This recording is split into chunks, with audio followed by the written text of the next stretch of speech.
మాజీ మంత్రి హరీష్ రావుపై ప్రభుత్వ వైపు అద్దంకి దయాకర్ విరుచుకుపడ్డారు. బీఆర్ఎస్ తీరు ధృతరాష్ట్రులా ఉందని, పథకాలను గుర్తించకపోవడం వారి దరిద్రమని మండిపడ్డారు. ముఖ్యమంత్రి ఫోటో విషయంలో కేసీఆర్ తీరును ప్రశ్నిస్తూనే ప్రజలు ఎమ్మెల్యేలను నిలదీస్తుంటే గజ్వెల్ బంద్కు పిలుపునివ్వడంపై అద్దంకి దయాకర్ నిప్పులు చెరికారు.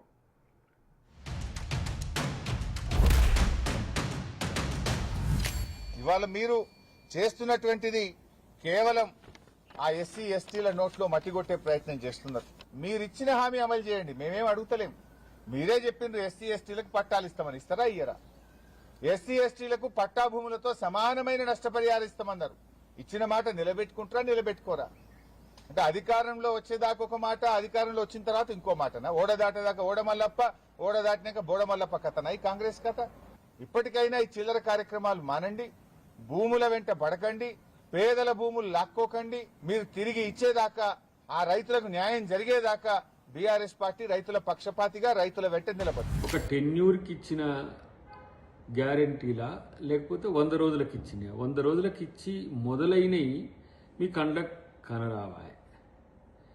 ఇలా ధృతరాష్ట్రానికి చిన్న తమ్ముళ్ళ లెక్క కనపడుతుంది బీఆర్ఎస్ పార్టీ నాయకుల యొక్క ఆలోచన. ఇచ్చినవి కనబడవు, ఇవని గురించి మాట్లాడుతున్నారు. మాట్లాడండి, అవి చేస్తాం డెఫినెట్గా.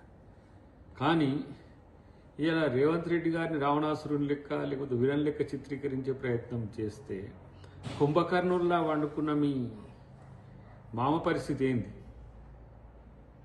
పనిచేయని ఎమ్మెల్యేల మీద ప్రజలు ప్రశ్నిస్తుంటే గజ్వేల్ బంద్కు మీరు పిలుపునిస్తుండ్రు. అసలు మీకు తలాతోక ఏమన్నా అర్థమవుతుందా?